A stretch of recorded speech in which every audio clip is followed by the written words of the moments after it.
What up, guys? The Bench Buddies are back with my Week 8 college football playoff rankings. But before I get into it, subscribe down below to be entered into my giveaway at 500 subscribers. Teams that are dropping from my rankings are UCLA, Miami, and Washington State. All these teams suffered a tough loss last week, and that's why they are falling out. But you'll see UCLA and Washington State stay and others receiving votes. Liberty is a good story, still undefeated this year. So they're finally getting some credit. And then Florida and Clemson are finding ways to win games to stay relevant. 25 is Iowa. Not really too high on this team still, but finding ways to win games is what matters most in college football. 6-1, they're only lost to Penn State. And this is a defensive team that once they run into a very high offensive team, it's either defense or offense. And whoever wins that game, more than likely it's going to be that offense just because Iowa can't move the ball at all. But hey, I'm giving them credit. They do have a very easy schedule left in the Big Ten and could go 11-1. Tulane moves into the top 25 after beating Memphis on the road last Friday.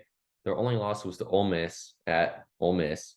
And it's tough for me to not imagine this team finishing 11-1 heading into the American Championship game. And it'll probably be against SMU because they don't play them.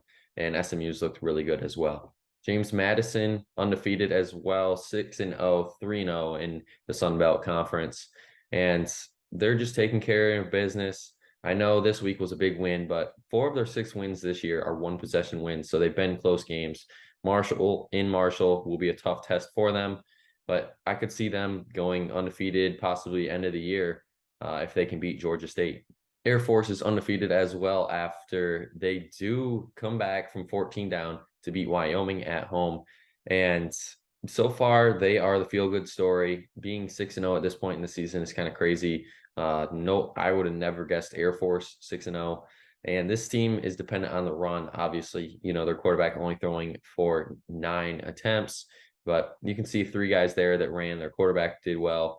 Manuel Mitchell, almost 100 yards on the ground. John Lee Eldridge III, he had the big play in the fourth quarter, scoring that 58-yard touchdown run with a few minutes left. The Cardinals of Louisville move down a lot here, 9 spots, after a very ugly loss on the road to Pitt.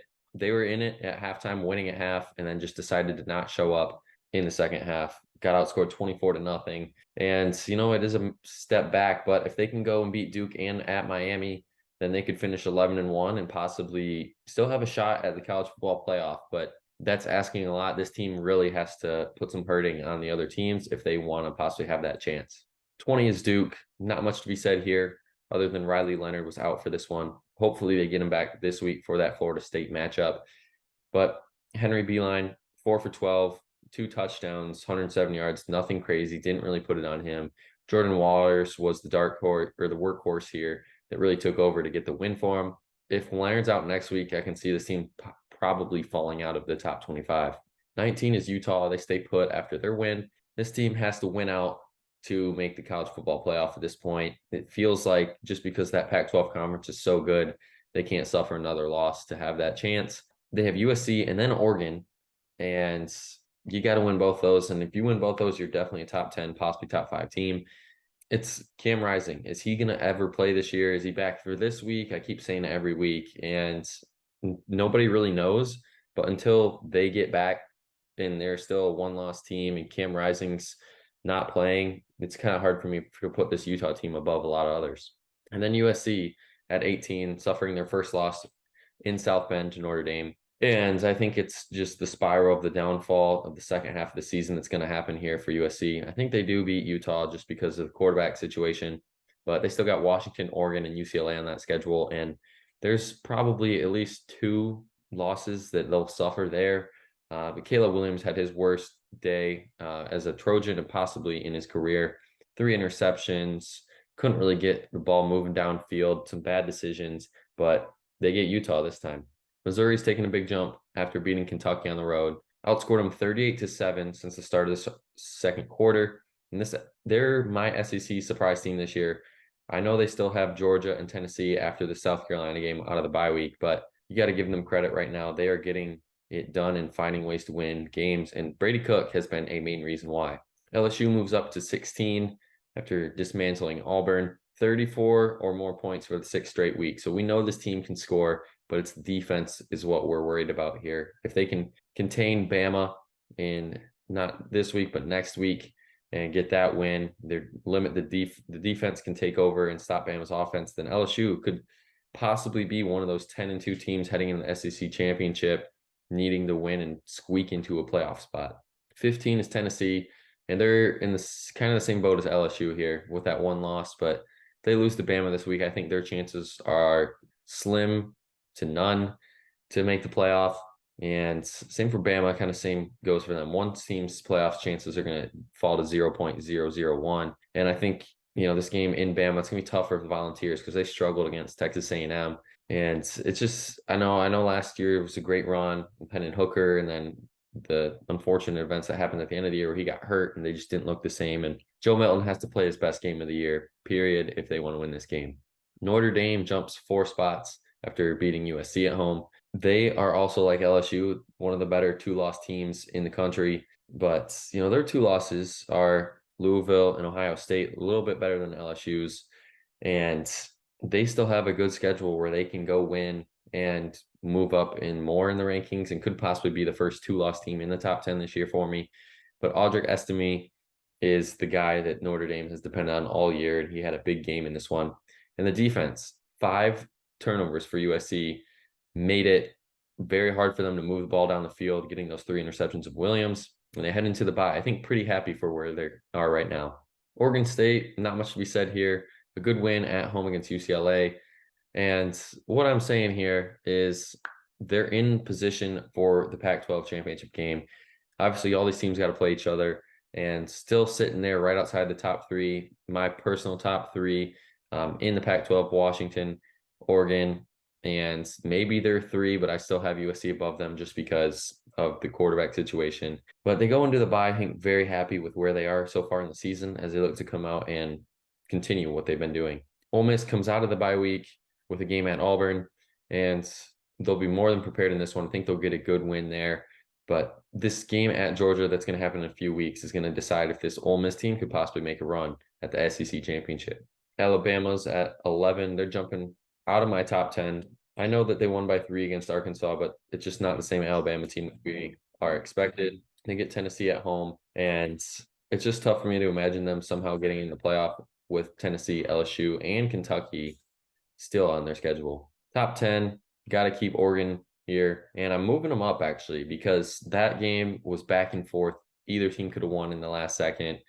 Played very well. Bo Nix, great game. Bucky Irving, great game. Troy Franklin looked like the clear-cut number 1 and a good NFL receiver in a year. But this team, they still have it all right in front of them. Washington State, Utah, USC, and Oregon State. If they win all 4 of those, it's going to be tough this year for the committee to decide who's going to be that 3rd and 4th team. At 9, I have North Carolina making a big jump into the top 10 for the first time this year. And at this point, it feels like the ACC is their conference to lose. They beat one of the better teams in the ACC pretty well. Tez Walker is the difference in this team. You can see before and after has made that big impact that they always have needed. And Omarion Hampton running the ball was great. And they're going to take care of business against Virginia in a big win. Texas comes out of the bye still at 8, and big question around how are they going to respond after the loss to Oklahoma. I think it's a bad week to be Houston because Texas is going to come out firing and put up 40. Penn State's moving down 1 spot, and nothing on them, obviously. Beat UMass 63-0. Not hard to do at this point, but it all came together for them. Ran for almost 250 yards, 4 touchdowns, 2 punt return touchdowns for Daquan Hardy.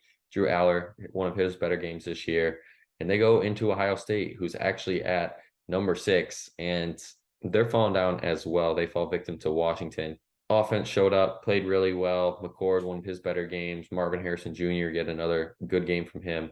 And this Penn State-Ohio State game is going to decide one of these teams that's going to get eliminated, more than likely from the Big Ten championship, just because unless whoever wins that game can beat Michigan, and then, they're all tied at 1 loss. So it's going to be a very interesting situation here, but the Buckeyes do have the slight advantage just because this game is at home.